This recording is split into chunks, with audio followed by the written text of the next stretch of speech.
નમસ્કાર આંગણવાડી કર્મચારી બહેનો, સ્વાગત છે તમારું આજના આંગણવાડી સમાચાર સાથે આપણી આ યુટ્યુબ ચેનલમાં કે જેનું નામ છે ગુજરાતી જીકેની જમાવટ।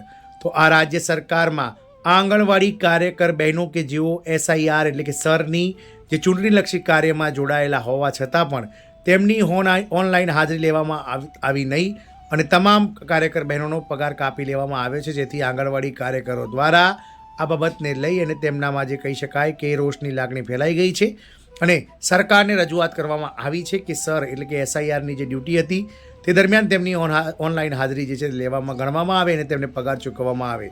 જાણીશું આજના વિડીયોમાં વિગતવાર આજના આંગણવાડી સમાચારમાં કે દેશની કઈ રાજ્ય સરકારના આંગણવાડી કાર્યકરોના પગાર ચૂંટણીલક્ષી કામગીરીમાં ઓનલાઈન હોવા છતાં પણ કાપી નાખવામાં આવે છે તેને લઈ અને આજના વિડીયોમાં આપણે વિગતવાર ચર્ચા કરીશું। તો વિડીયોના અંત સુધી આ બન્યા રહેશો। જો ચેનલમાં આપ નવા સબસ્ક્રાઈબર હોય તો બહેનો ચેનલને સબસ્ક્રાઈબ કરવાનું ભૂલશો નહીં।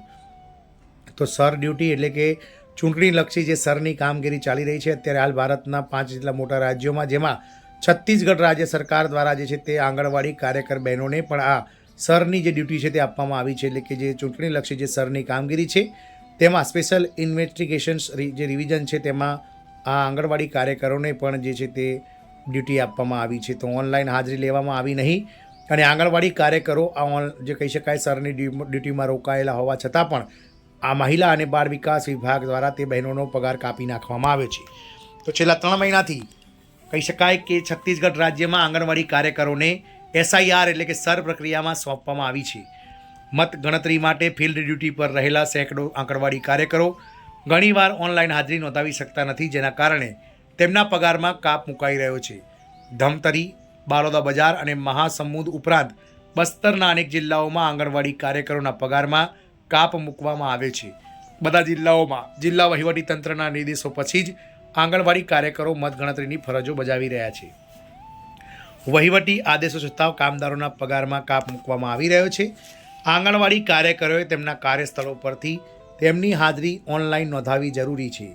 આંગણવાડી કાર્યકરોએ તેમની હાજરી ઓનલાઈન નોંધાવવા માટે સવારે 9:30 થી 9:45 વાગ્યાની વચ્ચે તેમના કાર્યસ્થળ પર હાજર રહેવું જરૂરી છે।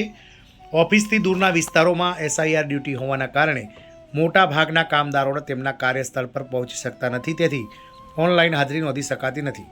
નવેમ્બર અને ડિસેમ્બરમાં પગાર કાપ અંગે કામદારોએ વારંવાર અધિકારીઓને ફરિયાદ કરી છે, પરંતુ હજુ સુધી તે સમસ્યાનો ઉકેલ આવ્યો નથી। ફેબ્રુઆરીથી ઓફિસ છોડતી વખતે પણ ઓનલાઈન હાજરી નોંધવી પડશે। આંગણવાડી કાર્યકરો માટે હાજરી વ્યવસ્થા વધુ કડક બનવા જઈ રહી છે। ફેબ્રુઆરીથી તેમણે 6 કલાકની ફરજ પછી બપોરે 3.5 કલાકે કાર્યસ્થળ પર છોડતી વખતે પણ ઓનલાઈન હાજરી નોંધાવવી પડશે। આ અંગેની માહિતી તમામ જિલ્લાઓમાં જારી કરવામાં આવી છે। હાલમાં તેમણે સવારે 9:30 થી લઈ અને 9:45 વાગ્યા દરમિયાન જ તેમના કાર્યસ્થળે જઈને હાજરી નોંધાવવી પડશે। તો ફરિયાદ કરીશું। આંગણવાડી કાર્યકર સંગઠનના રાજ્ય પ્રમુખ પદ્મ સાહુએ જણાવ્યું છે કે અનેક જિલ્લાઓમાંથી પગાર કાપવાના અહેવાલો મળી રહ્યા છે। આ અંગે અધિકારીઓને જાણ કરવા છતાં પણ પગાર કાપવામાં આવી રહ્યો છે। આ અંગે ટૂંક સમયમાં વિભાગીય મંત્રી અને સચિવને ફરિયાદ કરવામાં આવી છે। તો છત્તીસગઢ કહી શકાય કે જે છત્તીસગઢના અલગ અલગ જિલ્લાઓમાં જે સર પ્રક્રિયા જે ચાલી રહી છે અત્યારે હાલ ચૂંટણીલક્ષી જે મતદાર યાદીની કહી શકાય કે મતદારોની જે સાચી ઓળખ કરવા માટે સર ચૂંટણી પંચે જાહેર કર્યું છે, તો રાજ્ય આંગણવાડી કાર્યકરોને પણ ચૂંટણીમાં સર પ્રક્રિયામાં જે છે તે રોકવામાં આવેલા હતા। આથી ફિલ્ડ ડ્યુટી જે છે તે દૂરના ગામોમાં હોવાથી તેઓ ટાઈમસર પહોંચી શકતા ન હતા, આથી તેઓ ઓનલાઈન હાજરી જે છે તે પૂરી શકતા ન હતા। આથી ઓનલાઈન હાજરી ન પૂરી શકતા આ કાર્યકર બહેનોના માનદ વેતન છેલ્લા 3 મહિનાથી કાપવામાં આવે છે। રાજ્ય આંગણવાડી કાર્યકરો દ્વારા વારંવાર રજૂઆત છતાં પણ હજુ સુધી આ કપાયેલા પગાર મળ્યા નથી અને દર મહિને આ પગારો જે છે હાજરી છે તે કાપી લેવામાં આવે છે। આથી આંગણવાડી કાર્યકરોમાં રોષ ફેલાઈ ગયો છે અને હવે જિલ્લા આંગણવાડી કર્મચારી સંઘ અને છત્તીસગઢ રાજ્ય આંગણવાડી કર્મચારી સંઘના સચિવો દ્વારા ઉચ્ચ અધિકારીઓ તેમજ મહિલા અને બાળ વિકાસ વિભાગ છત્તીસગઢ સરકારને રજૂઆતો કરાઈ છે। જોવાનું એ રહેશે કે સરકાર આ કર્મચારીઓને કપાયેલો પગાર ક્યારે પાછો આપે છે। જય હિન્દ, અસ્તુ।